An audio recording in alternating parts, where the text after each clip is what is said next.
గత ప్రభుత్వంలో ఎంతోమంది ఎన్నో ఇబ్బందులు పడ్డారు. ప్రభుత్వాల నుంచి వాళ్ళకు లభించినటువంటి భరోసా ఏంటి? అట్టడుగు వర్గాల నుంచి వచ్చినటువంటి కుటుంబాలు కొన్ని ఉన్నాయి. కోడికత్తి శ్రీను ఒక ఎగ్జాంపుల్, డ్రైవర్ సుబ్రహ్మణ్యం ఫ్యామిలీ ఒక ఎగ్జాంపుల్, ఈ గులకరాయి కేసులో అరెస్ట్ చేసినటువంటి వడ్డెర కుటుంబం ఒక example. Driver Subrahmanyam was earning member of the family. ఎంత దుర్మార్గంగా చేశారంటే వాళ్ళ నాన్న వాచ్మెన్ గా పనిచేస్తుంటే ఆ వాచ్మెన్ డ్రైవర్ సుబ్రహ్మణ్యం తమ్ముడికి వెంటబడి మరి ఈ గులకరాయి కేసులో ఆ పిల్లోడిని ఎవరినైతే అరెస్ట్ చేసి లోపల పడేసి విపరీతంగా కొట్టారో వాడి చేతులు కవిలిపోయి ఇవాళకి వాడు అన్నం కలుపుకోలేని పరిస్థితిలో ఉంది. యంగ్స్టర్ ఆ కుటుంబానికి సైకలాజికల్ గా వాళ్ళని మళ్ళీ దారిలోకి తీసుకురావాలి. జగన్మోహన్ రెడ్డి గారి ప్రభుత్వం వచ్చి రాగానే 3 రాజధానులనే ఒక పనికిమాలిన ప్రతిపాదన తెర మీద తీసుకొచ్చి జ్యుడిషియల్ క్యాపిటల్ ఒకవైపున, ఎగ్జిక్యూటివ్ క్యాపిటల్ మరోవైపున, లెజిస్లేటివ్ క్యాపిటల్ ఇక్కడ ఆంధ్ర రాష్ట్రానికి 3 క్యాపిటల్ వస్తాయేమో. రాజధాని అమరావతిలో లేకుండా చేయాలనే ఒక భయంకరమైన పదవి విరమణ తర్వాత మీ జీవన ప్రయాణం ఎలా ఉందో మా S4 వీక్షకులతో షేర్ చేసుకోగలరా? పదవి విరమణకి ముందు నేను చాలా వృత్తిపరమైనటువంటి ఇబ్బందులు ఎదుర్కోవాల్సి వచ్చింది. జగన్మోహన్ రెడ్డి గారి ప్రభుత్వంలో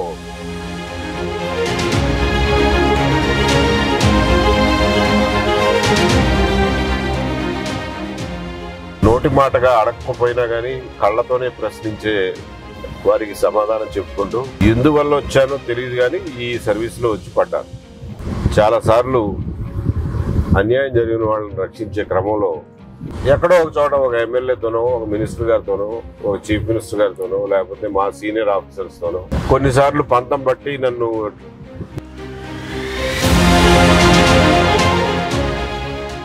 నేనైనా నా జీవితం అంతా ఎందుకు వచ్చానో తెలియని ఈ సర్వీస్లో బాధితులను రక్షించడానికి, అన్యాయాల్ని, అక్రమాలని, అరాచకాలని అణచివేత నుంచి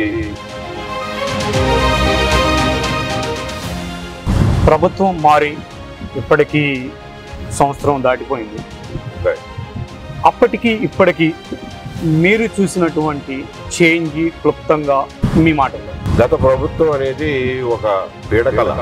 ఆంధ్రప్రదేశ్ చరిత్రలో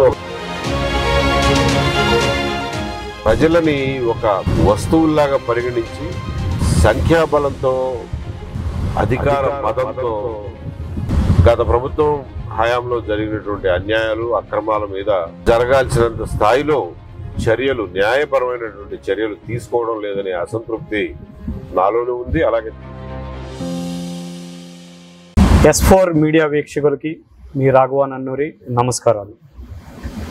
ఈరోజు తెలుగు రాష్ట్రాల్లో అలానే దేశంలో పరిచయం అవసరం లేనటువంటి వ్యక్తి, మన dynamic IPS officer AB Venkateswara గారితో చిట్ చాట్ కార్యక్రమంతో మీ ముందుకు వస్తున్నాం. ఒక సాధారణ కుటుంబంలో పుట్టి ఎందరికో ఆదర్శప్రాయమైన వారి జీవితం మనందరికీ ఆదర్శనీయం. కులాలకి, మతాలకి, ప్రాంతాలకి, వర్గాలకి అతీతంగా బడుగు బలహీన వర్గాలకి నేనన్నాను అంటూ ఆపన్న హస్తం అందిస్తున్నటువంటి AB వెంకటేశ్వర గారితో S4 మీడియా మీ ముందుకు వస్తుంది. నమస్కారం AB వెంకటేశ్వర గారు. నమస్కారం అండి. సో ఈరోజు మన చిన్న ఇంటర్వ్యూలో కొన్ని సంక్లిష్టమైన ప్రశ్నలు ఉండొచ్చు. ఏ ప్రశ్న అయినా మీకు ఇబ్బందికరంగా అనిపిస్తే సమాధానం చెప్పడానికి నిర్భయంతరంగా మీరు దాన్ని దాటవేయవచ్చు. సో అవసరం పడుతుందని అనుకోను. షూర్. సో ముందుగా పదవి విరమణ తర్వాత మీ జీవన ప్రయాణం ఎలా ఉందో మా S4 వీక్షకులతో షేర్ చేసుకోగలరా? పదవి విరమణకి ముందు నేను చాలా వృత్తిపరమైనటువంటి ఇబ్బందులు ఎదుర్కోవాల్సి వచ్చింది. జగన్మోహన్ రెడ్డి గారి ప్రభుత్వంలో నా మీద పెట్టినటువంటి తప్పుడు కేసులు, తప్పుడు అభియోగాల్ని ఎదుర్కొంటూ ఒక పక్కన సమాజంలో నోటి మాటగా అడగకపోయినా కానీ కళ్ళతోనే ప్రశ్నించే వారికి సమాధానం చెప్పుకుంటూ నా నిర్దోషిత్వాన్ని నిరూపించుకుంటూ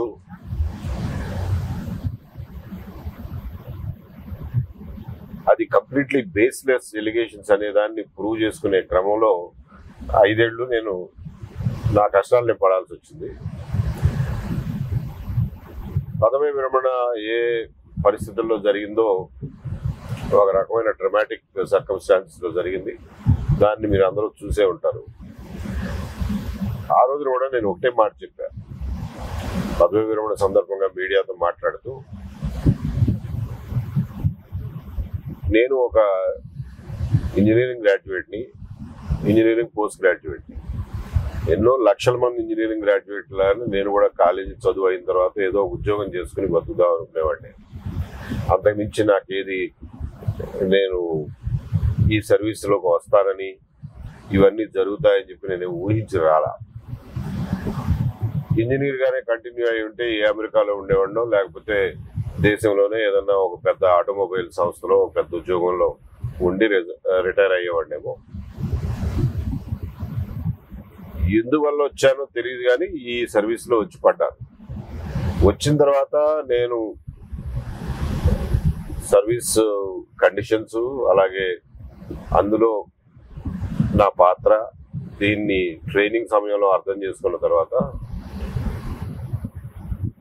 ఇది చాలా బాధ్యతతో కూడినటువంటి సర్వీసు. ఇది మామూలుగా ఇంజనీరింగ్ ఉద్యోగం చేసినట్టుగా కాదు. సమాజం పట్ల, మనుషుల పట్ల, ముఖ్యంగా మనుషుల పట్ల, వాళ్ళ కష్ట సుఖాల పట్ల ఒక ఎంపథీ ఉండాలి. ఒక సహృదయంతో వాళ్ళ సమస్యలను అర్థం చేసుకుని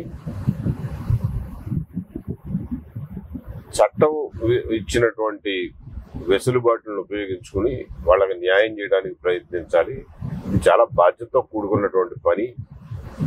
ఇందులో ఫిజికల్ కష్టం కంటే కూడా చాలాసార్లు అన్యాయం జరిగిన వాళ్ళని రక్షించే క్రమంలో కొంచెం శక్తివంతమైన శక్తులతో ఎదుర్కోవాల్సి రావచ్చు. పోరాటం అని అన్నా కానీ ఎదుర్కోవాల్సి రావచ్చు. అటువంటిప్పుడు గట్టిగా నిలబడాల్సిన అవసరం ఉంటుంది అని చెప్పి నా సర్వీసు మొదటి కొన్ని సంవత్సరాల్లోనే నాకు అర్థమైంది. ఇటువంటి శక్తులతో పోరాడాలి అని అన్నప్పుడు నేను నా వ్యక్తిగత జీవితాన్ని చాలా స్వచ్ఛంగా, క్లీన్గా ఉంచుకుంటే తప్ప, లేకపోతే నా బలహీనతలే నాకు నా వృత్తి ధర్మానికి అడ్డొస్తాయి అన్న అవగాహన ఉండి ఎటువంటి బలహీనతలకి లోను కాకూడదు, ఎటువంటి ప్రోద్బలాలకి, ఎల్యూర్మెంట్స్కి లోను కాకూడదు అనే నిర్ణయాన్ని నాకు నేనే తీసుకున్నాను. దాన్ని నా కెరీర్ మొత్తం ఆచరిస్తూ వచ్చాను. ఇలా ఉండే టైంలో కొన్నిసార్లు, ప్రతిసారి అని అనను కానీ 90% ఆఫ్ ది టైం మేము చేయదలుచుకున్నది చట్టం పరిధిలో చేయగలిగేవాళ్ళం. ఎవరికి ఏమి ఇబ్బంది ఉండేది కాదు. కాకపోతే బాధ్యతల పట్ల ఇంకొంచెం శ్రద్ధ ఎక్కువ వహిస్తే, మేము మా స్థాయిలో కొంచెం ఎక్కువ శ్రద్ధ వహిస్తే మా సబార్డినేట్స్ కూడా అదే స్థాయిలో సారు ఆలోచన ఇట్లుంది కాబట్టి ఆయనకి మనం వేరే రకంగా చేస్తే ఆయనకి కోపం వస్తుంది, యాక్షన్ తీసుకుంటాడు కాబట్టి వాళ్ళు కూడా దారిలో పడేవాళ్ళు. సో అలా లీడర్షిప్ ఇచ్చుకుంటూ డిపార్ట్మెంట్లో ఏ ఉద్యోగం చేసినా కానీ డిపార్ట్మెంట్లో పనిచేసే వాళ్ళ వెల్ఫేర్, వాళ్ళ సంక్షేమం, వాళ్ళ కష్ట సుఖాలు, వాళ్ళ మంచెళ్ళు తెలుసుకుంటూ నా వృత్తి ధర్మాన్ని నిర్వర్తించాను. కాకపోతే ఒక 10% విషయాల్లో ఎక్కడో ఒక చోట ఒక ఎమ్మెల్యేతోనో, ఒక మినిస్టర్ గారితోనో, ఒక చీఫ్ మినిస్టర్ గారితోనో, లేకపోతే మా సీనియర్ ఆఫీసర్స్తోనో, కొంచెం గట్టి రాజకీయ నాయకులతోనో కొంచెం కాన్ఫ్లిక్ట్స్ వచ్చేవి. అయినా కానీ నేను ఇది కరెక్ట్ అనుకున్న దానికి గట్టిగా నిలబడేవాడిని. వాళ్ళు కూడా కొన్నిసార్లు సర్లేండి ఈయన చెప్పిన వినడం, ఈయనలో మనం తప్పు పట్టడానికి కూడా ఏమి లేదు కాబట్టి వదిలేయండి అని చెప్పి వదిలేసేవాళ్ళు. కొన్నిసార్లు పంతం బట్టి నన్ను ట్రాన్స్ఫర్ చేస్తారు అది ఇది అని ట్రాన్స్ఫర్ చేయించేవాళ్ళు. ట్రాన్స్ఫర్ నేను ఎప్పుడు పెద్ద పనిష్మెంట్ గా తీసుకోలే. I took it sportively. So ఆ రకంగా చాలా సార్లు నా 30 ఏళ్ల సర్వీస్ లో ఒక 15-20 ఏళ్ళేమో అయినా నేను ప్రజలతో డైరెక్ట్ గా టచ్ ఉండేటువంటి పోస్టుల్లో ఉద్యోగాలు చేశాను. ఒక 10-15 సంవత్సరాలు అంటానికి లూప్ లైన్ అంటారు కానీ అవి కూడా ఇంపార్టెంటే, అడ్మినిస్ట్రేటివ్ జాబ్స్, అటువంటి పోస్టులు నిర్వహించేవాడు. సో ఇలా జరుగుతూ వచ్చింది. నేను అందుకనే ఈ గత జీవితం అంతా గుర్తు తెచ్చుకునే రిటైర్మెంట్ రోజున ఒక మాట చెప్పాను. ఏంటంటే నా జీవితం అంతా ఎందుకు వచ్చానో తెలియని ఈ సర్వీస్ లో బాధితులను రక్షించడానికి, అన్యాయాల్ని, అక్రమాలని, అరాచకాలని, అణచివేత నుంచి బలహీనుల్ని, అశక్తుల్ని కాపాడడానికి ఉపయోగించాను. కాబట్టి నేను రిటైర్ అయిన తర్వాత కూడా ఇదే పని కంటిన్యూ చేస్తాను. బికాజ్ ఇది తప్ప నాకు వేరే పని ఏమి రాదు. నేనేమి విశ్రాంతి తీసుకుని దుప్పటి కప్పుకుని పడుకునే మూడ్లో లేను. కాబట్టి ఇదే పనిని కొనసాగిస్తాను అని చెప్పాను. రిటైర్ అయిన తర్వాత కొద్ది నెలల పాటు ఆలోచించి చివరికి ఒక నిర్ణయం తీసుకుని ఏప్రిల్ 13వ తారీఖున ఇదంతా చేయడానికి రాజకీయాల్లో ప్రవేశించడం ఒకటే సరైనటువంటి మార్గం అని అనుకుని రాజకీయాల్లోకి ఎంటర్ అవుతున్నాను అని one of the victims, one of the బాధితులు కోడికత్తి శ్రీను ఇష్యూతో స్టార్ట్ చేసి ప్రజా జీవితంలోకి అడుగుపెట్టాను. ఓకే. సో గత ప్రభుత్వం, ఇప్పుడు మీ మాటల్లోనే గత ప్రభుత్వంలో మీరు ఎన్నో ఇబ్బందులను ఎదుర్కొన్నారు. ప్రభుత్వం మారి ఇప్పటికీ సంవత్సరం దాటిపోయింది. అప్పటికి ఇప్పటికీ మీరు చూసినటువంటి చేంజ్ క్లుప్తంగా మీ మాటల్లో. రైట్. గత ప్రభుత్వం అనేది ఒక పీడకల, ఆంధ్రప్రదేశ్ చరిత్రలో ఒక పీడకల లాంటి ప్రభుత్వం. ప్రభుత్వంలో ఉండే ప్రతి వ్యవస్థని భ్రష్టు పట్టించి వ్యవస్థలన్నింటినీ విధ్వంసం చేసి ప్రజలని ఒక వస్తువుల్లాగా పరిగణించి వాళ్ళకు ఉన్నటువంటి పౌర హక్కులు కానీ, రాజ్యాంగపరమైన హక్కులు కానీ వాటన్నిటినీ తొంగలో దొక్కి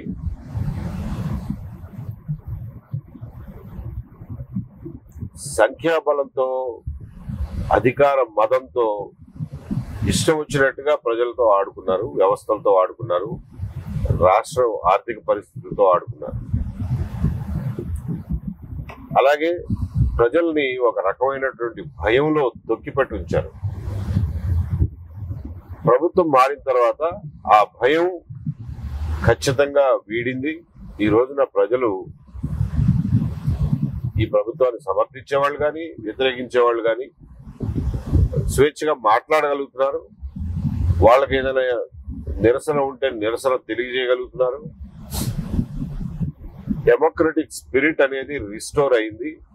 అది ప్రధానంగా ఈ ప్రభుత్వం వచ్చిన తర్వాత నేను గమనించినటువంటి మార్పు. ఆ మార్పుని ఆహ్వానిస్తున్నాను. కాకపోతే గత ప్రభుత్వం హయాంలో జరిగినటువంటి అన్యాయాలు, అక్రమాల మీద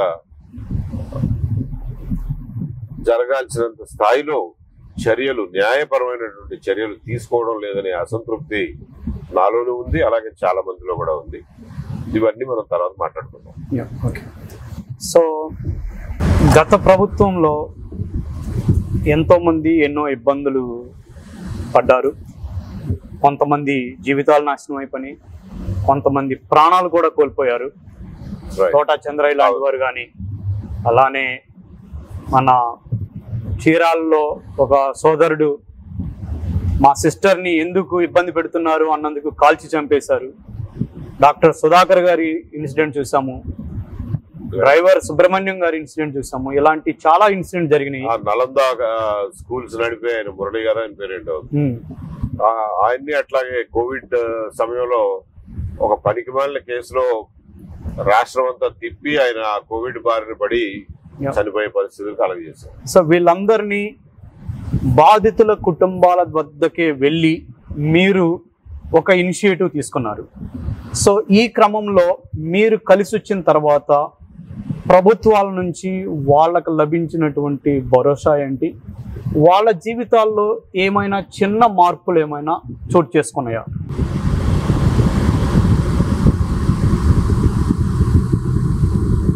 రాఘవ్ గారు, సమాజంలో రకరకాల మనుషులు ఉంటారు, బాధితుల్లో కూడా రకరకాల మనుషులు ఉంటారు. ఫర్ ఎగ్జాంపుల్ నలంద కిషోర్ గారు ఈ గత ప్రభుత్వ దౌత్యానికి చివరికి ప్రాణాలు కోల్పోవాల్సి వచ్చింది. ఆయన కుటుంబం ఒక స్థాయిలో ఆ మేరకు నష్టపోయింది. వాళ్ళు మెల్లగా కోలుకోగలరేమో కానీ ఇప్పుడు పేద కుటుంబాలు, అట్టడుగు వర్గాల నుంచి వచ్చినటువంటి కుటుంబాలు కొన్ని ఉన్నాయి. శ్రీనివాసరావు గారు ఎగ్జాంపుల్, కోడికత్తి శ్రీను, కోడికత్తి శ్రీను ఒక ఎగ్జాంపుల్, డ్రైవర్ సుబ్రహ్మణ్యం ఫ్యామిలీ ఒక ఎగ్జాంపుల్, ఈ గులకరాయి కేసులో అరెస్ట్ చేసినటువంటి ఆ వడ్డెర కుటుంబం ఒక ఎగ్జాంపుల్. అలాగే మీరన్న గౌడ్ ప్రకాశం జిల్లాలో కాల్చి చంపేసినటువంటి వెంకటేశ్వర గౌడ్. సో గౌడ్, ఇటువంటి వాళ్ళకి ఎవరు పలకరించిన పాపాన పోలా. ఆ ఇన్సిడెంట్లని హైలైట్ చేశారు. ఎలక్షన్ల టైంలో ఆ ఇన్సిడెంట్లను రాజకీయంగా ఉపయోగించుకున్నారు. క్యాంపెయిన్ లో భాగంగా పాదయాత్రలు చేసినప్పుడు, మీటింగ్లు పెట్టినప్పుడు వాళ్ళని పిలుచుకుని దగ్గర పిలిచి మాట్లాడారు తప్ప, మాట్లాడి మీకెందుకు మేము గవర్నమెంట్ లోకి రాగానే మేము మిమ్మల్ని పూర్తి స్థాయిలో ఆదుకుంటాం, అది చేస్తాం ఇది చేస్తాం అన్నారు. కానీ గవర్నమెంట్ మారిన తర్వాత సరే ప్రభుత్వంలో సీనియర్ పొజిషన్స్ లో ఉన్న వాళ్ళకి టైం దొరకకుండా పోవచ్చు, లేకపోతే వాళ్ళకి గుర్తుండకపోవచ్చు. అక్కడ స్థానికంగా ఉన్న నాయకులు, ఆ రోజున ఉన్నటువంటి నాయకులు ఎవరైతే ఉన్నారో, ఎమ్మెల్యేలు కానీ, మండల స్థాయి నాయకులు కానీ, గ్రామ స్థాయి నాయకులు కానీ, వాళ్ళైనా గుర్తు తెచ్చుకుని అరే మనం ఈ మాట ఇచ్చాం, వీళ్ళకి అష్యూరెన్స్ ఇచ్చాం, దీన్ని కొంచెం ఫుల్ఫిల్ చేయాలి, ఈ కుటుంబం లేకపోతే ఎవరో పట్టించుకోకపోతే చితికిపోతుంది అన్న అవగాహన లేకుండా ఎవరు రాజకీయాల్లో వాళ్ళు పడిపోయారు. వీళ్ళు ఎవరు పట్టించుకోవాలి అంటే, ఒక వ్యక్తి కానీ ఒక కుటుంబం కానీ, ప్రతి వ్యక్తికి ఒక కుటుంబం ఉంటుంది. ఒక వ్యక్తికి అన్యాయం జరిగినప్పుడు అతని కుటుంబం అనుభవించినటువంటి బాధ నుంచి విముక్తి చేయలేకపోతే ఈ చట్టాలు ఎందుకు, రాజ్యాంగం ఎందుకు, ఈ ఎన్నికలు ఎందుకు, ప్రభుత్వాల మార్పు ఎందుకు? నిజం, మీరన్నది 100కి 100 పాళ్ళు నిజం. సో కాబట్టి వాళ్ళని అట్టడుగులు ఉన్న వాళ్ళకి ఎవరో ఒకళ్ళు వెళ్ళి అరే బాబు మేము ఉన్నాము, నీకు రావాల్సింది, నీకు జరగాల్సింది జరిపించి తీరుతాము, నీకు జరిగిన అన్యాయానికి న్యాయం జరిపిస్తాము అని చెప్పి వాళ్ళకి ఒకటి అష్యూరెన్స్ ఇవ్వాలి. 2 మాటలు చెప్పి ఫోటోలు దిగి రావడం కాకుండా నిజంగా కూడా వాళ్ళ జీవితంలో ఎంతోమంది మార్పు తీసుకురావాలి. సో ఫార్చునేట్లీ నేను డ్రైవర్ సుబ్రహ్మణ్యం ఇంటికి వెళ్ళి ఆ విషయాలన్నీ బయటికి తీసుకొచ్చి మీడియాతో మాట్లాడినప్పుడు ఇమీడియట్ గా ఎస్పీ గారు స్పందించి ఆ కేసుని తిరగదొట్టడానికి, రీఇన్వెస్టిగేట్ చేయడానికి అవసరమైన చర్యలు ఇమీడియట్ గా తీసుకున్నారు. అంతవరకు వాళ్ళకి ఒక రకమైన న్యాయం జరిగింది. తర్వాత driver Subrahmanyam was earning member of the family. ఎంత దుర్మార్గంగా చేశారంటే, వాళ్ళ నాన్న వాచ్మెన్ గా పనిచేస్తుంటే ఆ వాచ్మెన్ ఉద్యోగం కూడా ఓడగొట్టేశారు. సో వాళ్ళకి ఇవాళ పని చేసుకోవడానికి కూడా వీలు లేకుండా వాళ్ళు మళ్ళా పల్లెటూరు పోయి అక్కడ అంట్లు తోముకుని ఇళ్లలో 10 ఇళ్లలో పాచి పని చేసుకుని బతుకున్నారు. అంటే ఆర్థికంగా కూడా వాళ్ళు కోలుకోలేని నష్టానికి గురయ్యారు. సో ఎర్నింగ్ బ్రెడ్ ఎర్నర్ చచ్చిపోయాడు. సో ఆ డ్రైవర్ సుబ్రహ్మణ్యం తమ్ముడికి వెంటబడి మరి ఆ కలెక్టర్ గారికి 100 సార్లు రిమైండ్ చేసి ఆ పిల్లోడికి ఒక ఉద్యోగం ఇప్పించే ఏర్పాటు చేశారు. సో దాంతో ఇవాళ ఆ కుటుంబం మళ్ళా దారిని పడుతుంది. పోయిన మనిషిని తిరిగి తీసుకురాలేం కానీ న్యాయం జరుగుతుంది, అట్లాగే ఆర్థిక పరిస్థితి కూడా మెరుగుపడుతుంది. This is just 1 example I'm giving. అలాగే ఈ గులకరాయి కేసులో ఆ పిల్లోడిని ఎవరినైతే అరెస్ట్ చేసి లోపల పడేసి విపరీతంగా కొట్టారో వాడి చేతులు కవిలిపోయి ఇవాటికి వాడు అన్నం కలుపుకోలేని పరిస్థితిలో ఉంది. యంగ్స్టర్, 19 ఏళ్ల పిల్లోడు. వాడు అసలు జీవితంలో ఎందుకు పనికి వస్తాడు? అంత అన్యాయం జరిగింది. అదే కాకుండా ఇవాళ కూడా వాడిని మళ్ళీ పోలీస్ స్టేషన్కి పిలిచి వారం వారం హాజరు రాయించుకుని పోలీస్ స్టేషన్ లో ఆ పాసి ఉడిపించుకోవడం ఇట్లాంటి పనులు చేయించుకుంటారు. అంటే ఎంత ఇన్సెన్సిటివ్ అయిపోయామో చూడండి. మనం వ్యవస్థ ఎంత ఇన్సెన్సిటివ్ అయిపోయింది. సో వాటిని ఆ కమిషనర్ ఆఫ్ పోలీస్ దృష్టికి తీసుకొచ్చి ముందు ఈయన మీద కేసు పలానా పలానా కారణాల వల్ల ఇది తప్పుడు కేసు, దీంట్లో సాక్ష్యాలు లేవు, అసలు నిజంగా జరగలేదు కాబట్టి సాక్ష్యాలు లేవు, ఆ కేసును మోస్తారా లేదా అని చెప్పి ఇన్సిస్ట్ చేస్తే 1 month టైం అడిగారు. నేను ఇటు రావడం వల్ల దాన్ని ఫాలో అప్ చేయలేకపోయాను. వెళ్ళిన తర్వాత దాన్ని ఫాలో అప్ చేసి ఆ కేసు క్లోజ్ చేసి ఆ పిల్లోడిని మళ్ళీ కొంచెం దారిలో పెట్టాలి. ఆ కుటుంబానికి సైకలాజికల్ గా వాళ్ళని మళ్ళీ దారిలోకి తీసుకురావాలి. వాళ్ళకి ఎంత అవమానం అంటే చుట్టాల్లో కూడా వీడి మీద కేసు అయిందంట, వీడిని అరెస్ట్ చేశారంట, పోలీసులు తీసుకెళ్లి కొట్టారంట అని చెప్పి ఒక మచ్చ ఏర్పడిపోయింది చెయ్యని తప్పుకి. అవును అవును, ఒక పేద కుటుంబం ఎట్లా తట్టుకుంటుంది ఇవన్నీ?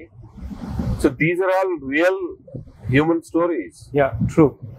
సో వాటిని అడ్రస్ చేయడానికి ముందు ట్రై చేస్తున్నానండి. ఇవి కాకుండా larger issues are there.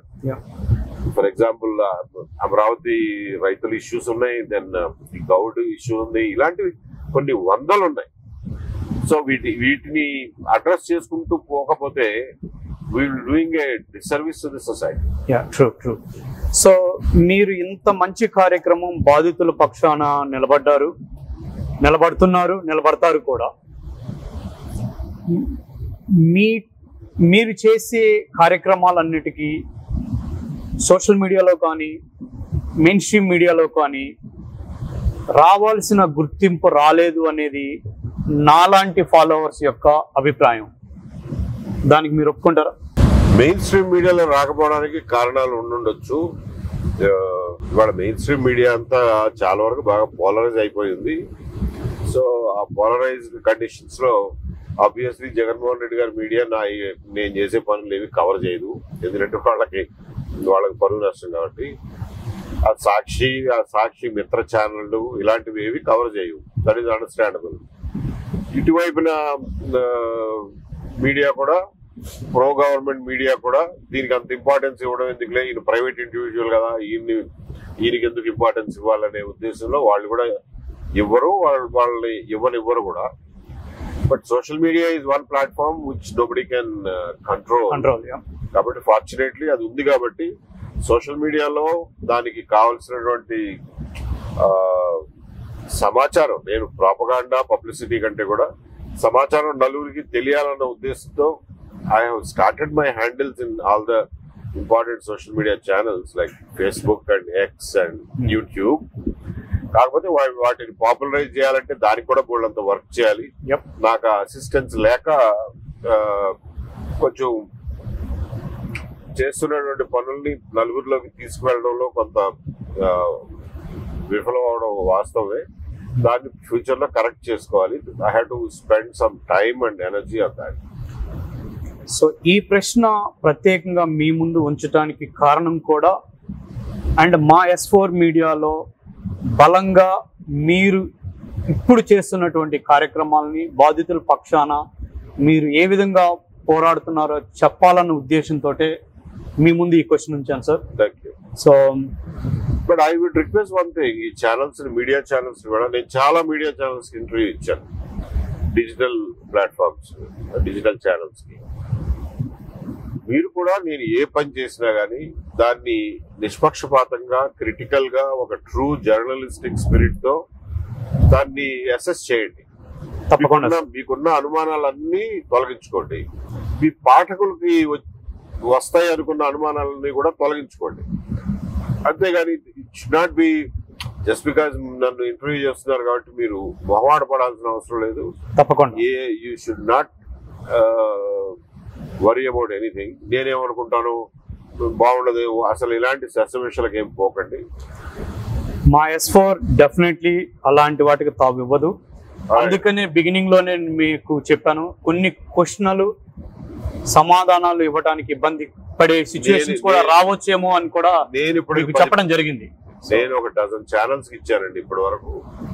Dozen channels లో వాళ్ళు అడిగిన ఏ ప్రశ్నని నేను దాటవేయాల్సిన అవసరం నాకు ఎప్పుడు కలగల. At the end of the interview వాళ్ళు కంగారు పడిపోయి సార్ మీరు దీనికి సమాధానం చెప్పరేమో చెప్పదలుచుకోలేదేమో అనుకునేవాళ్ళం, బట్ దీనికి కూడా చెప్పారే అంటారు. అసలు ఉన్నదో వాస్తవం ఉన్నట్టుగా చెప్పడానికి హెసిటేషన్ ఎందుకు? కాబట్టి నాకు ఎప్పుడు అటువంటి పరిస్థితి ఎదురు రాలా, ముందు కూడా ఎదురు వస్తుందని చెప్పి నేను అనుకోను. Okay, coming to Amaravati episode అండి. సో అమరావతి ఆంధ్రుల కళల రాజధాని, దానికోసం వాళ్ళ పూర్వీకుల నుంచి వచ్చినటువంటి ఆస్తి కూడా కాదనుకొని స్వచ్ఛందంగా వచ్చి కొన్ని వేల ఎకరాలు అక్కడ ఉన్నటువంటి రైతులు ఇవ్వటం జరిగింది. సో వాళ్ళకి ఆ రోజు సిఆర్డిఏ నామ్స్ ప్రకారం ఏ విధమైనటువంటి కమిట్మెంట్ ఇచ్చారో మనందరికీ తెలుసు. ఈ రోజు వరకు కూడా వాళ్ళకి సరైన న్యాయం జరగలేదు. ఒక పాక్షిక ఒక చిన్న ఉపశమనం మాత్రమే వాళ్ళకి కలిగింది. కానీ ఇప్పటి గవర్నమెంట్ వాళ్ళకి ఇచ్చినటువంటి కమిట్మెంట్స్ ఏవైతే ఉన్నాయో అవన్నీ ఫుల్ఫిల్ చేయకుండా మళ్ళా ఫేజ్ 2 అని చెప్పి తిరిగి ఇంకొక 40,000 ఎకరాలను తీసుకోవటం సమర్థనీయమైన? ఇది చాలా ముఖ్యమైనటువంటి ప్రశ్న. దీనికి నేను యాక్చువల్గా నా వ్యక్తిగత అభిప్రాయాన్ని చెప్పగలనే తప్ప అమరావతి రైతులు ఏమనుకుంటున్నారు అన్న విషయం నాకు తెలియదు. వాళ్ళతో ఇంకా మాట్లాడలేదు. I intend to talk to them and వాళ్ళ ఒపీనియన్ కూడా తీసుకుని యాక్చువల్గా వాళ్ళ ఒపీనియన్ ని కూడా ప్రజల ముందుకు తీసుకురావాలి అనే అభిప్రాయంలో ఉన్నాను. దానికి కొంచెం టైం పట్టవచ్చు. నేను ప్రస్తుతానికి నా వ్యక్తిగత అభిప్రాయం మాత్రమే చెప్తాను. తప్పకుండా ప్రతి ఒక్కరూ నా వ్యక్తిగత అభిప్రాయంతో అంగీకరించాల్సిన అవసరం లేదు. You can be critical about it. ఆంధ్రులకు రాజధాని కావాలి అనేటువంటి కోరిక, అది కోరిక కాదు, అదొక అవసరం, అదొక చారిత్రక అవసరం. ఎక్కడ ఉండాలి అనేది కూడా చరిత్రలో చాలా సార్లు ప్రయత్నాలు జరిగినాయి, ఫెయిల్ అయినాయి. ఫైనల్ గా అదృష్టవశాత్తు ఆంధ్రప్రదేశ్ నడిబొడ్డున అమరావతిలో రాజధాని కట్టాలనే నిర్ణయం జరిగింది.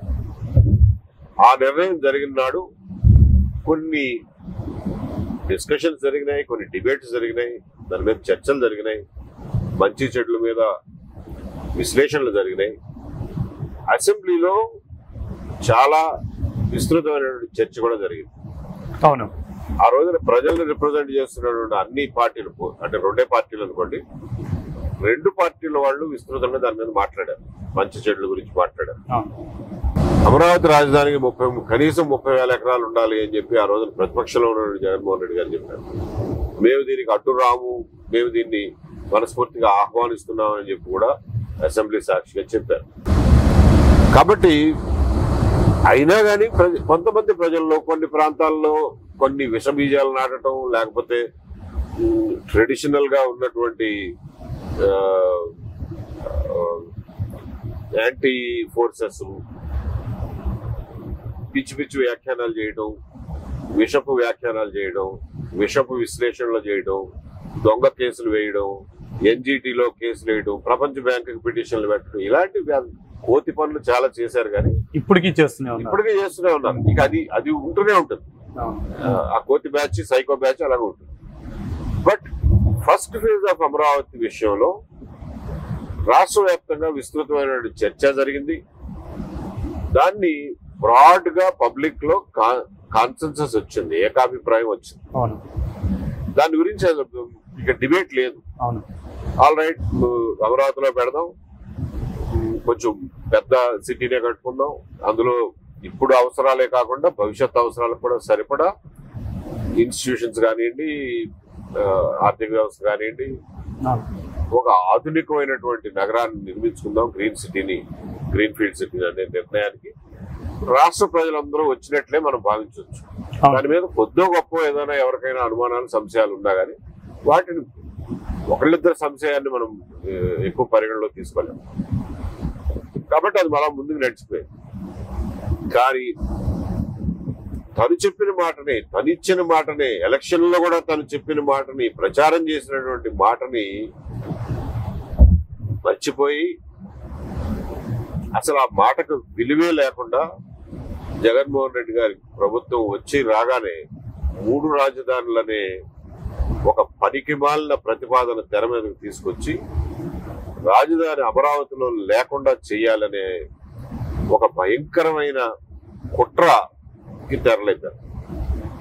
దాన్ని అమరావతి రైతులకు ఎంత వీరోచితంగా పోరాడాల్సి వచ్చిందో, ఆ రోజున ఉన్నటువంటి రాజకీయ పార్టీలు, అధికార పార్టీ కాకుండా మిగిలిన రాజకీయ పార్టీలు, అందులో ఎవరు ఏ రకంగా దాని విషయంలో స్పందించారో, ఏ సమయంలో స్పందించారో అన్నది కూడా రికార్డు మీద ఉంది. దాన్ని ఎవ్వరూ చెరిపేయలేరు.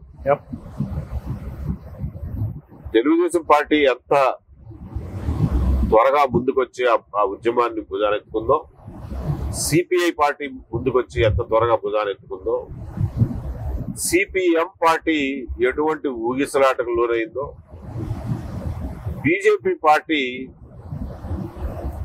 ఎన్ని సంవత్సరాలు తాత్సారం చేసి చివరికి వాళ్ళు ఏదో భిక్ష పడేసినట్టుగా మేము కూడా అమరావతి రైతుల పక్షానే ఉన్నాము అని చెప్పి అదేదో మనకి బిచ్చం వేసినట్టుగా మాట్లాడిన తీరు, ఇవన్నీ కూడా పేపర్ల మీద రాసి ఉన్నాయి. ఆ ఇంకేమి చెదిరిపోలా, ఆ చరిత్ర ఎవరో చెరిపోలేరు. కాబట్టి రాజకీయ పార్టీల రకరకాల విన్యాసాలు చూసాం. జగన్మోహన్ రెడ్డి ఆయన ప్రభుత్వం చేసినటువంటి అరాచకాలని చూసాం. అమరావతి రైతులు పడినటువంటి వేదనని చూసాం. ముఖ్యంగా అమరావతి మహిళల పట్ల ప్రవర్తించిన దౌష్యాన్ని చూసాం. పెట్టిన కేసుల్ని చూసాం. ఆ కేసులు ఇవాళకి అనుభవిస్తున్నారు. కానీ గవర్నమెంట్ మారిన తర్వాత 1 సంవత్సరం టైం వేస్ట్ అయింది యాక్చువల్గా పనులు మొదలెట్టడంలో. ఈ సంవత్సరం పనులు మొదలెట్టినా కానీ సీజన్ బాగోపోవడం వలన, వర్షాలు ఎర్లీగా రావడం వల్ల పనులు కొంచెం మందగిచ్చినాయి. బట్ కాంట్రాక్ట్స్ బయటకు వెళ్ళిపోయినాయి కాబట్టి పనులు అవుతాయనే ఆశాభావంతో ఉన్నాం. రైతులకు సంవత్సరాలుగా ఎగ్గొట్టినటువంటి కౌలు ఇచ్చింది గవర్నమెంట్, ఇక ముందు కూడా ఇస్తుందని చెప్పి మనం ఎక్స్పెక్ట్ చేయొచ్చు. అమరావతిని శరవేగంగా మళ్ళా పునఃప్రారంభించడానికి ప్రయత్నాలు జరుగుతున్నటువంటి సమయంలో ఇప్పుడు సడన్ గా మళ్ళా మేము ఇంకొక 44,000 ఎకరాలు భూ సమీకరణ మాట ఒక రకంగా నన్నైతే దిగ్భ్రాంతికి గురి చేస్తుంది. ఇందులో మనం లీగాలిటీ కనుక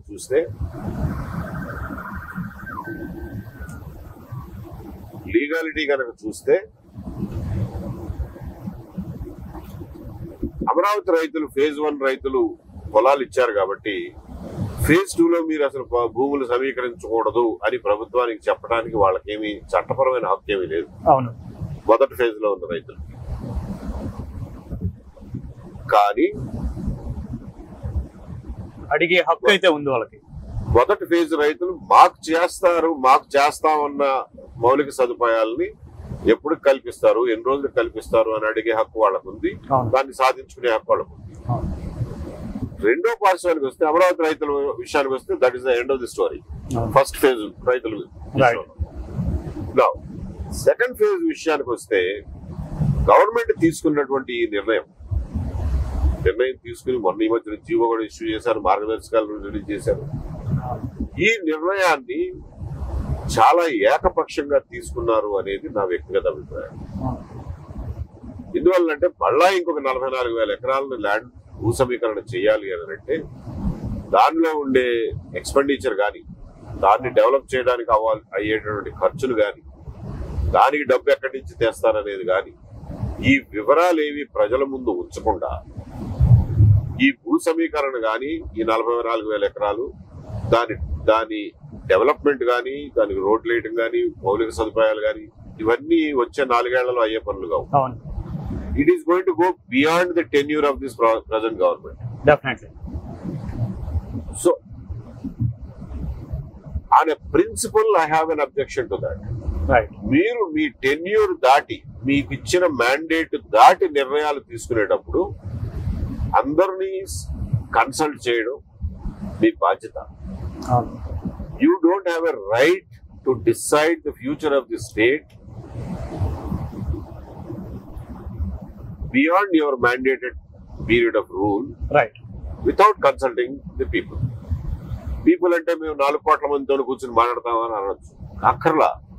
బట్ ఏదో ఒక రూపంలో అసెంబ్లీలో డిస్కస్ చేయండి, అవును. అఖిలపక్ష మీటింగ్ పెట్టి ఎక్స్ప్లెయిన్ చేయండి, ఇలా చేయబోతున్నామండి, ఇది మా ఆలోచన అని చెప్పి డిస్కస్ చేయండి. వాళ్ళు రేజ్ చేసిన అబ్జెక్షన్స్ సమాధానాలు చెప్పండి. అవును. జిల్లాలోనూ ఒక మీటింగ్ పెట్టి ఏమండి కన్సెంట్స్ తీసుకోవచ్చు, ఫీడ్బ్యాక్ తీసుకోండి ప్రజల నుంచి, అవును. మీడియా నుంచి ఫీడ్బ్యాక్ తీసుకోండి, ఎక్స్పర్ట్స్ నుంచి, అర్బన్ డెవలప్మెంట్ ఎక్స్పర్ట్స్ నుంచి తీసుకోండి. కాబట్టి ఇవేవి చేయకుండా మా ప్రభుత్వం మా ఇష్టం, మేము ఇంకో 44,000 తీసుకుంటాం. 44,000 ఎందుకు, ఇంకో 4 లక్షల ఎకరాలు తీసుకోవచ్చు కదా. అవును. Why only 44,000? కాబట్టి in principle I have an objection on this approach. రెండవది, ప్రజల నుంచి కాన్సెన్సస్ లేకుండా, ఏకాభిప్రాయం లేకుండా, ప్రభుత్వం ఎవరితోనూ డిస్కస్ చేయకుండా ఒక నోటిఫికేషన్ ఇచ్చి ఒక జీవో ఇచ్చేసి రైతుల దగ్గర నుంచి భూములు తీసుకుని భూసమీకరణ చేస్తున్నాము అని అంటే, దానికి రైతులు కూడా ఆలోచించాల్సింది ఏంటంటే, ఈ ఫేజ్ 2 రైతులు, అయ్యా ఈ పథకం ఎక్కడ ఎలక్షన్ మేనిఫెస్టోలో లేదు, ప్రభుత్వం డిక్లేర్ చేసినటువంటి కార్యక్రమాలు లేదు, ఇప్పుడు సడన్ గా బయటకు వచ్చింది, మీరు ఏదో మాట్లాడుకుని మీరు ఏదో చేసుకుంటున్నారు, దీనికి రాష్ట్ర ప్రజలతో ఏమి సంబంధం లేదు. రేపొద్దున మీరు ఊహించినవి మీకు చేస్తానన్నవి చేయకపోతే రాష్ట్ర ప్రజల్ని బాధ్యులను చేయమాకండి. బికాజ్ ఈ నిర్ణయంలో రాష్ట్ర ప్రజల పాత్ర లేదు. మీరు ఎలక్షన్ మేనిఫెస్టోలో పెట్టి దాని మీద ఎలక్షన్ కి వెళ్లి మేనిఫెస్టోని అమలు చేస్తున్నాం అంటే రాష్ట్ర ప్రజలకు బాధ్యత ఉంటుంది, ఓట్లు ఇచ్చాం కాబట్టి. బట్ ఏమీ లేకుండా ఎన్నికలు అయిపోయిన తర్వాత, గవర్నమెంట్ ఫామ్ అయిన తర్వాత సడన్ గా ఒక ఐడియా వచ్చి మీరు ఒక నిర్ణయం తీసుకుని ఎవరితో డిస్కస్ చేయకుండా బియాండ్ యువర్ టెన్యూర్ ఎఫెక్ట్ ఉండే నిర్ణయం తీసుకుంటే దానికి ప్రజలు బాధ్యత పడాల్సిన అవసరం లేదు. తర్వాత వచ్చే ప్రభుత్వాలు బాధ్యత పడాల్సిన అవసరం కూడా లేదు. ఫేజ్ 1 రైతులకి జగన్మోహన్ రెడ్డి అన్యాయం చేసినప్పుడు మనం ఎందుకు ప్రశ్నించామంటే, జగన్మోహన్ రెడ్డి నువ్వు ఆ రోజున అసెంబ్లీలో ఒప్పుకున్నావు, your party to the decision making, కాబట్టి నువ్వు వెనక్కి వెళ్ళడానికి నీకు హక్కు లేదు ఇవాళ. కానీ ఇవాళ ఏ ప్రతిపక్షం, ఏ ఇతర పక్షాలు, ఏ ప్రజలు, ఏ ప్రజా సంఘాలు కూడా ఈ నిర్ణయంలో భాగస్వాములు కానప్పుడు రేపొద్దున ఈ నిర్ణయాన్ని కంటిన్యూస్ గా అమలు చేయాల్సిన బాధ్యత వీళ్ళెవరికి ఉండదు. మంచి సమాధానం. ఆ విషయాన్ని రైతులు గుర్తుపెట్టుకోవాలి. I approach it from the angle of property rights. Second phase లో భూముల రైతులు, మీ భూమి అండి, మీ ఇష్టం, మీ ఆస్తి, మీ ఇష్టం. మీరు చంద్రబాబు నాయుడు గారి అనుకుంటే ఇవ్వండి, మీరు చంద్రబాబు నాయుడు గారి పేరును రాస్తారో, నారాయణ గారి పేరును రాస్తారో, సిఆర్డిఏ పేరును రాస్తారో, ఏ కండిషన్స్ లో ఏ కాంట్రాక్ట్ ప్రకారం రాస్తారో మీ ఇష్టం, మేమేం అడ్డురాము. కాకపోతే రేపు పొద్దున మీకు ఏదన్నా ఇబ్బందులు జరిగితే ఏదన్నా ఉంటే చట్టపరంగా తేల్చుకోండి తప్ప రోడ్ల మీదకి వచ్చి మిమ్మల్ని సపోర్ట్ చేయమంటే రాష్ట్ర ప్రజలు ఎవరు సపోర్ట్ చేయాల్సిన అవసరం లేదు.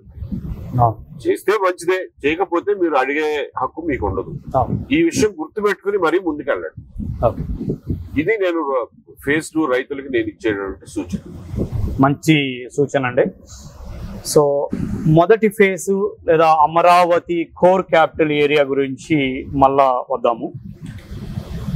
హైకోర్టు గత ప్రభుత్వంలో ఒక రాజధాని కాదు 3 రాజధానులు అన్నారు, దాని మీద చాలా ఫైట్ చేశారు. రాజధాని రైతులే కాదు, సామాన్య ప్రజలు కూడా వాళ్ళ తరపున పోరాడారు. హైకోర్టు కూడా వాళ్ళ మాటే విన్నది. ఒక చారిత్రాత్మకమైనటువంటి తీర్పు కూడా రాజధాని అమరావతికి అనుకూలంగా ఇవ్వటం జరిగింది. ఆ తీర్పు మీద గత ప్రభుత్వం సుప్రీంకోర్టు వరకు వెళ్ళింది. సుప్రీంకోర్టులో ఆ కేసు ఇంకా స్టిల్ పెండింగ్ లోనే ఉంది.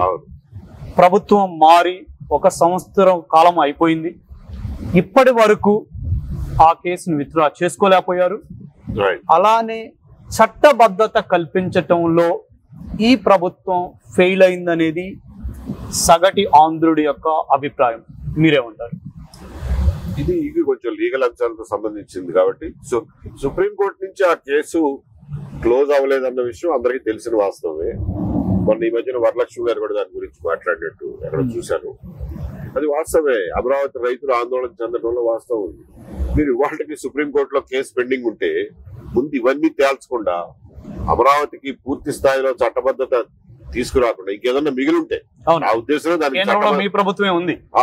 నా ఉద్దేశంలో దానికి చట్టబద్ధత ఉంది. CRDA act is an act of the assembly and దానిలో ఇచ్చినటువంటి అమెండ్మెంట్లు రిపీల్ చేస్తున్నారని జగన్మోహన్ రెడ్డి గారు ఆ రోజున తోక ముడిచి వెనక్కి తగ్గారు. హైకోర్టు కూడా అఫిడవిట్ ఇచ్చారు. అయినా కానీ ఇంకా అందులో దాన్ని ఏదైనా చట్టబద్ధం చేయాల్సిన పనులు ఉంటే చేసుకోవాలి. సుప్రీంకోర్టులో కేసుని విత్డ్రా చేసుకోవాలి state government. Amaravati first phase ని మాత్రం సిఆర్డిఏ బాధ్యతల్ని శిలాశాసనంగా తయారు చేయాల్సిన అవసరం ఉంది. ఈ విషయంలో రైతులకు ఏదైనా ఆందోళన కానీ ఇవి కానీ ఉంటే వాటిని తీర్చాల్సిన బాధ్యత ప్రభుత్వం మీద ఉంది. అందులో వాస్తవాలు ఏంటి, దాంట్లో రేషనాలిటీ ఏంటి అన్నది నేను తరచు చూడలేదు కాబట్టి నేను దాని గురించి ఎక్కువ వ్యాఖ్యానిస్తున్నాను. I intend to do that in future. అందులో ఏమైనా కానీ ఇమీడియట్ గా చేయాల్సిన పనులు, తప్పకుండా చేయాల్సిన పనులు ఉంటే నేను వాటిని కూడా భుజానికి ఎత్తుకుని వాళ్ళ తరఫున కూడా వర్క్ చేస్తానని చెప్తున్నాను. సో ఇక ఇప్పుడు ప్రజెంట్ పరిస్థితులకు వస్తే Indosol project hot of the topic అయింది. ఇప్పుడు అందరికీ తెలిసిందే. ఆ కంపెనీ యొక్క పుట్టు పూర్వోత్తరాలు అందరికీ తెలుసు. యువగలం పాదయాత్ర ద్వారా లోకేష్ గారే స్పష్టంగా క్లియర్ గా చెప్పడం జరిగింది. ఈ కంపెనీ యొక్క నికర పెట్టుబడి ₹1,00,000 మాత్రమే. వీళ్ళు 70,000 కోట్ల రూపాయలని ఎక్కడి నుంచి ఇన్వెస్ట్ చేస్తారు? ఇదొక బినామీ కంపెనీ, ఇదొక ఫేక్ కంపెనీ. దీని మీద చట్టపరమైనటువంటి యాక్షన్స్ మేము వచ్చిన వెంటనే తీసుకుంటాము అని ఆ రోజు చెప్పినటువంటి మీరే ఈ రోజు అదే కంపెనీకి అనుకూలంగా ఒక జీవో ఇచ్చి మనందరం ఎంతో ఇష్టపడి తినేటువంటి బంగిలిపల్లి మామిడి పండేటువంటి పులయపాడు ఏరియాని జీవో తోటి ఆ భూములన్నీ తీసుకోవాలని మీరు ఇచ్చినటువంటి జీవోని ఏ విధంగా ఇది సమర్థనీయం? I have serious objections from 2-3 different angles. ఒకటి ఏంటంటే ఆ ఇండోసోల్ కంపెనీ ఎవరిది అన్నది, ఎవరి బినామీ అన్నది, ఎంత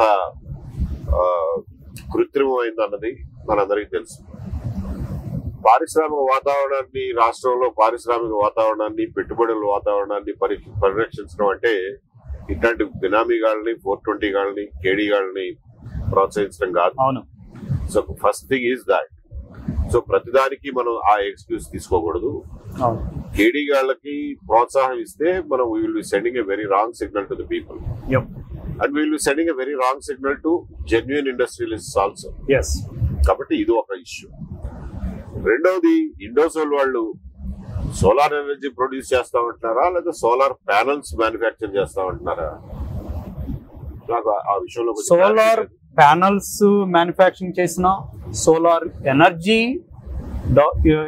ఇచ్చేసిన, ప్రొడ్యూస్ చేసినా కూడా ఆ ఫర్టైల్ ల్యాండ్స్ అవసరం లేదు అనేది ఒక సామాన్యుడిగా నా అభిప్రాయం, చాలా మంది అభిప్రాయం.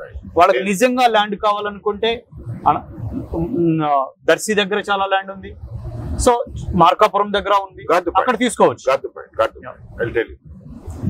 ఇప్పుడు మనకి రాజధాని ఎక్కడ ఉండాలి అన్న విషయంలో చర్చ జరిగినప్పుడు అబ్బో ఇంకేముంది, దొనకొండలో కొన్ని లక్షల వేల ఎకరాల ప్రభుత్వ భూములు ఉన్నాయి, అసలు అక్కడ ఒక్క ఎకరానికి కూడా భూ సేకరణ చేయాల్సిన అవసరం లేదు, ల్యాండ్ ఎక్విజిషన్ అవసరం లేదు, అక్కడైతే అమరావతి, అక్కడైతే రాజధానిని బ్రహ్మాండంగా కట్టుకోవచ్చు అని చెప్పి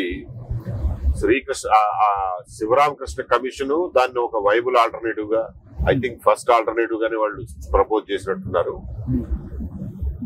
రెండవది ఐవీఆర్ కృష్ణారావు లాంటి వాళ్ళు కూడా, ఆయనది ప్రకాశం జిల్లానే, మరి ఆ మక్కువతో చెప్పారో లేకపోతే రేషనల్ గా చెప్పారో, ఆబ్జెక్టివ్ గా మాట్లాడారో తెలియదు కానీ మొత్తానికి దొనకొండలో పెట్టాల్సింది మనం అమరావతిలో ఎందుకు పెట్టామని చెప్పి ఆ రోజున ఆయన ప్రశ్నించాడు.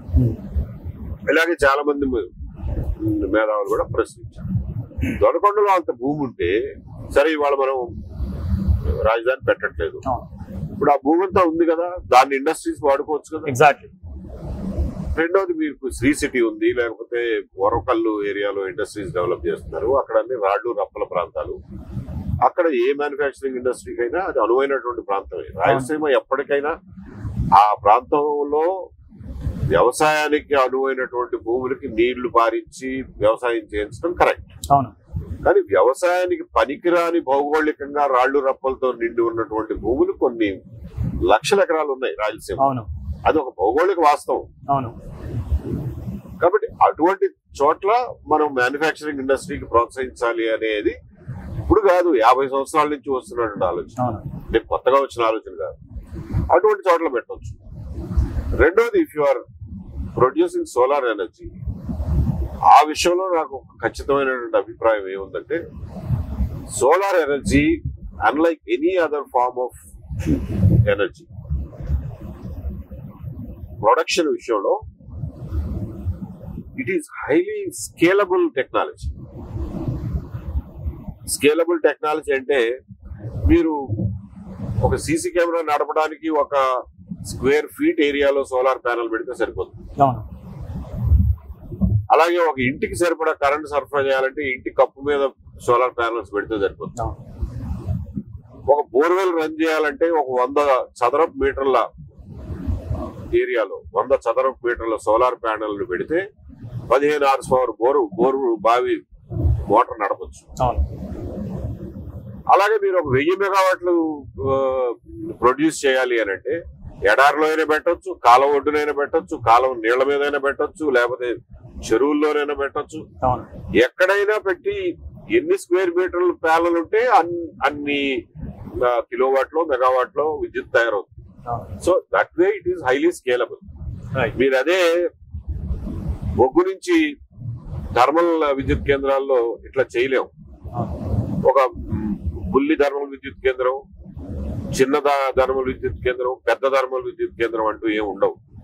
థర్మల్ విద్యుత్ కేంద్రం ఈ రోజున వైబుల్ అవ్వాలంటే it has to be 500 megawatt plant. అంతకంటే చిన్న ప్లాంట్ అసలు కట్టలేము.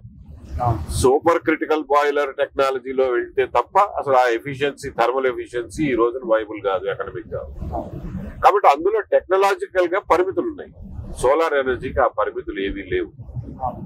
కాబట్టి మీరు ఒక ఇండస్ట్రియలిస్ట్ ని పిలిచి మీకు ఒక 8000 మెగావాట్లు ప్రొడ్యూస్ చేసి మాకు ఇంత రేటుకి వచ్చే 25 ఏళ్ళు 30 ఏళ్ళు అమ్ముకోవడానికి మీకు PPA పవర్ పర్చేజ్ అగ్రిమెంట్ రాస్తున్నామని చెప్పాల్సిన అవసరం గవర్నమెంట్కి ఏముంది? ఇంత మాడ్యులర్ టెక్నాలజీని డీసెంట్రలైజ్ చేసి ఏ రైతుకి ఉచిత విద్యుత్ మీరు ఇస్తున్నారో వాడి పొలంలోనే 100 చదరపు మీటర్లలో అబ్బాయి నీకు 15 horsepower మోటార్ కి నేను కరెంట్ ఫ్రీగా ఇస్తాను. నువ్వు 100 చదరపు మీటర్లు అంటే 100 చదరపు మీటర్లు అంటే ఎంత అండి? 2.5 సెంట్లు. 2.5 సెంట్లు భూమి మాకు పక్కకు పెట్టి మేమే తీసుకొచ్చి ప్యానెల్ బిగిస్తాం. అందులో నీకు అవసరమైన ఫ్రీ కరెంట్ వాడుకో. మీకు మిగిలిపోయిన కరెంట్ మేము గ్రిడ్ లోకి తీసుకుంటాం. తీసుకుని నీకు యూనిట్ కి ₹1.5 అమెరికాలో ఇప్పుడు సూర్యఘర్ పథకం కూడా అదే కదా, ప్రైమ్ మినిస్టర్ పెట్టింది, సెంట్రల్ గవర్నమెంట్ పెట్టింది కూడా అదే కదా. నెట్ మీటరింగ్ చేస్తాం, మీరు వాడుకున్నంత వాడుకుని మిగిలితే మీకు డబ్బులు కూడా ఇస్తాం అంటున్నారు. ఆ డబ్బులు రైతులకు ఇవ్వండి. ఆ ప్యానల్ తేడానికి డబ్బులు ఎక్కడి నుంచి తెస్తామంటారు. అంటే పెట్టుబడి క్యాపిటల్ ఎక్స్పెండిచర్ ఎట్లా పెడతామంటారు. ఇండోసోల్ వాడు ఏమన్నా పుట్టుకతో అంత ధనవంతుడా? ఏమన్నా రాక్ఫెల్లర్ కొడుకా లేదా బిల్ గేట్స్ మనవడా? వాడు ఎక్కడి నుంచి చేస్తున్నాడు డబ్బులు? ఆ కంపెనీకి క్యాపిటల్ లేదని మీరే చెప్పారు. ఆ కంపెనీ క్యాపిటల్ ₹1,00,000 అని చెప్పి మీరే చెప్తున్నారు. వాడు ఎక్కడి నుంచి చేస్తున్నాడు క్యాపిటల్ అని అంటే వీళ్ళు బినామీ ఆస్తులు బయటకు తీసుకెళ్లి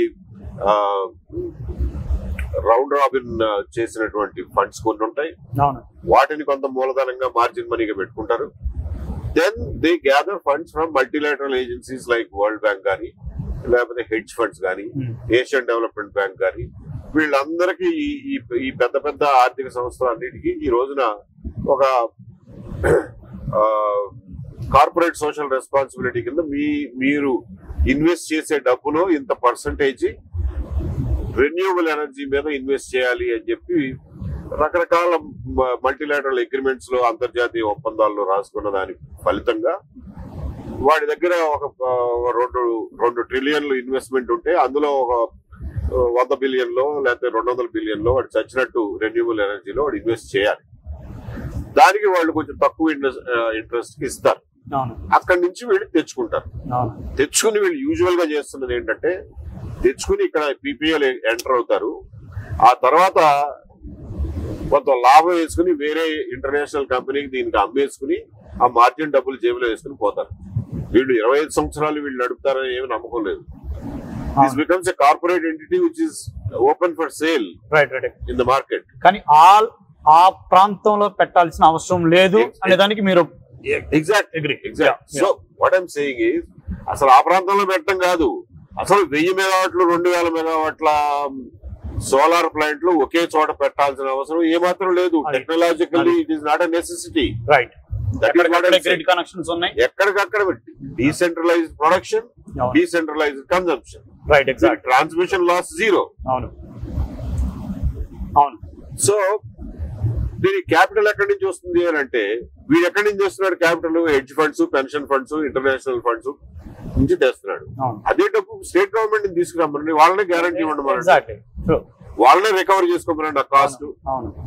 మీరు ఇచ్చే ఫ్రీ కరెంటు మీరు అంతకీ కావాలనుకుంటే రైతులకి బాబు మీకు ఫ్రీ కరెంట్ ఇస్తున్నాం కదా, ఇంకొక 2 సెంట్లు మాకు భూమి ఇవ్వు, ఇంకొక ప్యానల్ పెట్టుకుని అది మేము వాడుకుంటాం, అది ఇండస్ట్రీకి అమ్ముకుని లేకపోతే కమర్షియల్ కి డొమెస్టిక్ కి అమ్ముకుని మేము సొమ్ము చేసుకుంటాం అని చెప్పి తీసుకోండి.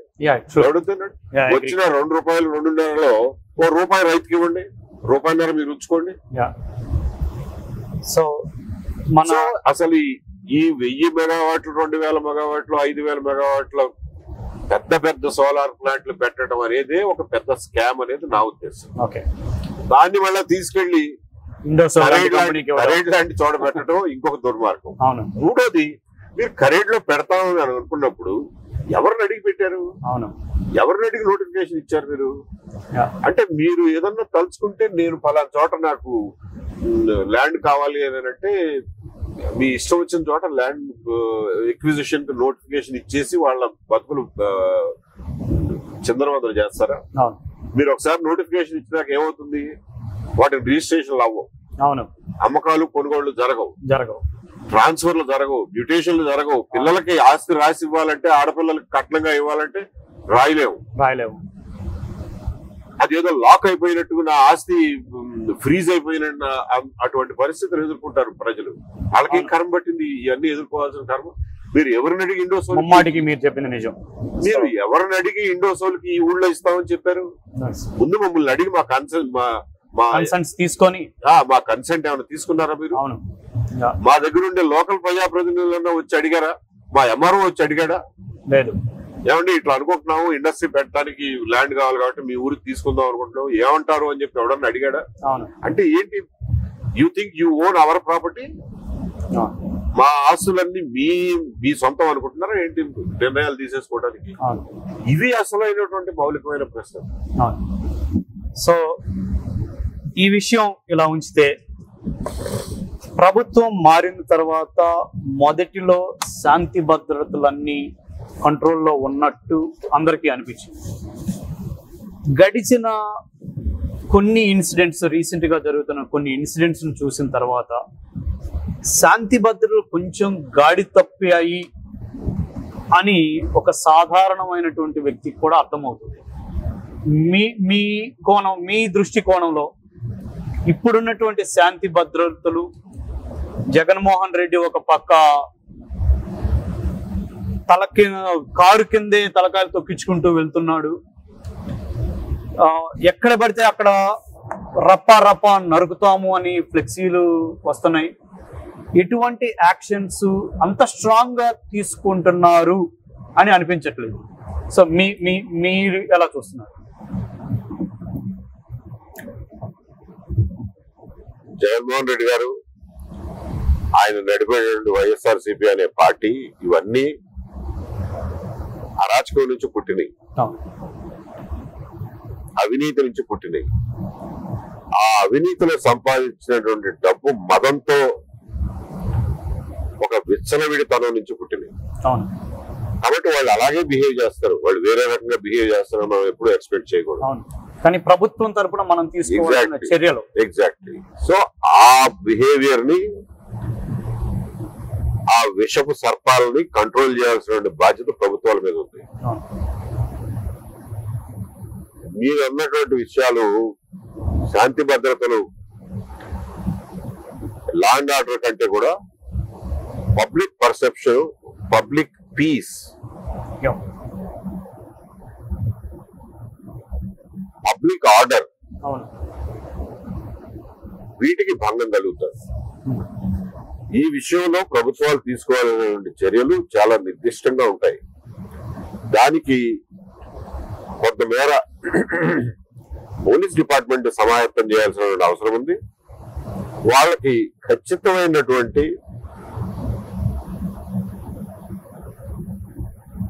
పాలసీ గైడ్ లైన్స్ ఇవ్వాల్సిన అవసరం ఉంది. అలాగే రాజకీయ పరంగా తీసుకోవాల్సిన చర్యలు కొన్ని ఉంటాయి. రాజకీయ పరంగా వీటిని ఎండగట్టడం, అలాగే ప్రజల్లోకి తీసుకువెళ్ళడం, ఈ విష పురుగుల మీద ప్రజల్లో అవగాహన పెంచడం, ఇవన్నీ ఒక సెట్ ఆఫ్ టాస్క్స్ అన్ని కలిసి పనిచేసినప్పుడు మాత్రమే ఇటువంటి సైకో ప్రవర్తన మనం కంట్రోల్ చేయగలుగుతాం. పోలీస్ డిపార్ట్మెంట్ కి రకరకాల సూచనలు మీరు ఇస్తే వాళ్ళకి కన్ఫ్యూజ్ అయిపోతారు. వాళ్ళకి ఏం చేయాలో తెలియదు. ఒక పర్టికులర్ ఇష్యూలో ఏం చేయాలో వాళ్ళకి అర్థం కాదు. కాబట్టి దీంట్లో అసలు ఏం చేయబోతున్నావు, ఈ సైకోల్ని ఎలా కంట్రోల్ చేయబోతున్నావు అనే దాని మీద ప్రభుత్వంలో స్పష్టత ఉండాలి. లాంగ్ టర్మ్ పర్స్పెక్టివ్ ఉండాలి, ఐడియాలజికల్ క్లారిటీ ఉండాలి, పాలసీలో క్లారిటీ ఉండాలి. అది ఖచ్చితంగా అమలవుతుందో లేదో అని చూసేటటువంటి వ్యవస్థ ఉండాలి. ఈ కోఆర్డినేషను, ఈ ఫోకస్ లోపిస్తోందని చెప్పి నాకు అనిపిస్తా ఉంది. ఆ విషయంలో government has to wake up and take corrective measures. ఇది we should nip this tendency in the bud itself.